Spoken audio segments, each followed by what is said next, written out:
Angel Fair, the idea is primarily to try and bring entrepreneurs who have a business or who have a product to meet with angel investors who are looking for opportunity to invest in startups.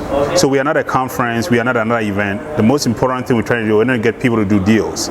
We think that on both sides of the aisle, there are entrepreneurs who have very great ideas or great products or good businesses or massive traction looking for money. And the other side of the coin is successful people with money, mentoring, networks, contact that can help the startups. What is missing is a platform that brings the two of them together to do deals, and that's what we're trying to achieve. So, how many of those have you done so far?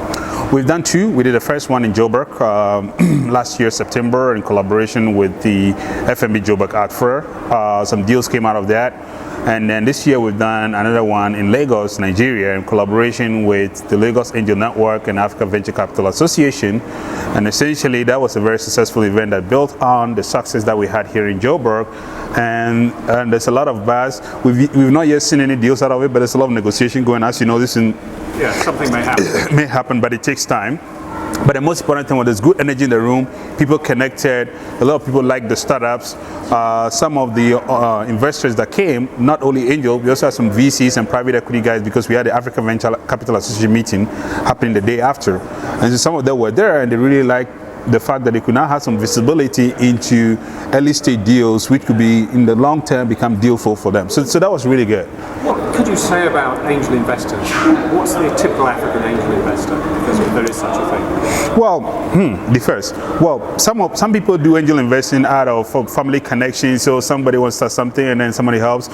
Some form of angel investing, right? So somebody's helping someone. And then there are people who actively do this and they are a little bit more involved in the business, right? So sometimes majority of this is informal, but we see a lot of it also in the formal sector. So typically people have seen ranging for someone who just gives money and probably it's in a family, friends and food category. So maybe because he knows this person and think that is good. A number of them have come back from the diaspora, haven't they? Exactly. A lot of them are returnees from the diaspora who are coming back. Again, as you know, remittances are a big part of inflows into Africa, and we've seen a sudden change. Now, what's happening is that with crowdfunding, people begin to realize instead of me then just giving the money for free, probably I could invest it in something. So that's becoming a very critical part of the inflows that we're seeing for angel investing. And then there are people who are here who are just successful entrepreneurs, and now they are sort of trying to reinvest that money. And some of them are in the technology space. Myself, I'm an example, of somebody who is, benefited from angel investing, been able to be successful in the ISP industry, and I'm trying to reinvest back. And there are a lot of people like that. And to change subject, there's been a change in the law in South Africa which affects this kind of international investment. Tell me what's happened. Well, so there's been a tension between exchange controls and IP laws in South Africa. From what I have observed, and I'm not a lawyer and this is a layman's point of view, reading all the material and talking to different people, there's some causality between the two of them. So what the South African government is doing is trying to ensure that when they ease exchange control rules, they tighten IP rules and vice versa. Now, what is happening is that it's being a bit of a disincentive for foreign capital coming into the market. Because as you know, in the technology world, IP is a big part of the valuation of a business, right? And the laws in South Africa are a bit complicated. Even for every simple thing you want to do on IP, you have to get approval. On the exchange control side, it's the same thing. If you want to bring in money, you have to get approval. If you want to pick up money, you want to get approval.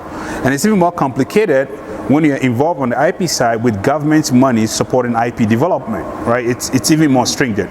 So these have created a bit of a disincentive for South Africans in the diaspora who want to invest back, especially those South Africans in Silicon Valley, and also for foreign capital that wants to come in. And so I think this easing that happened last week was a really good welcome news because there's been a lot of lobbying going on. There's been a lot of people waiting for this to happen so that they can come in. What's the next event you're doing? Well, so we have the option. We have three options on the table currently. There's plans to do another Joburg event in August together with FME Joburg Art Fair. And also there's a plan to do another event in Lagos in partnership with the Lagos Jazz Festival, which happens in November. But I've just come from Cape Town, where I participated in a couple of activities around startups, angel investing, and there was a lot of interest to also do an event in Cape Town in November. Before Africa comes. Before Africa comes. So the idea is to do before Africa comes. Africa comes is the big telecom event. So there's a bit of momentum on that, and we started talking to a few people. The way we do this is you have three very important parties involved. There's us who have the idea, the IP, and we want to know what we're doing or bring the global, sort of Africa-wide connection. But very important is the local community. So the local community in the country must be interested in doing this. Otherwise, there's no deal. They're the most important people. So for us, this is a very good feedback that we're getting from the Cape Town ecosystem, both from the startup side and from the angel side. Look, it would be great for us to have an angel fair here, right? And then the third part is then you bring in all the other actors, the media like yourself, bring in the sponsors and all the other people to make it work. So in principle, I think that we're onto something in Cape Town in November, so watch out for it.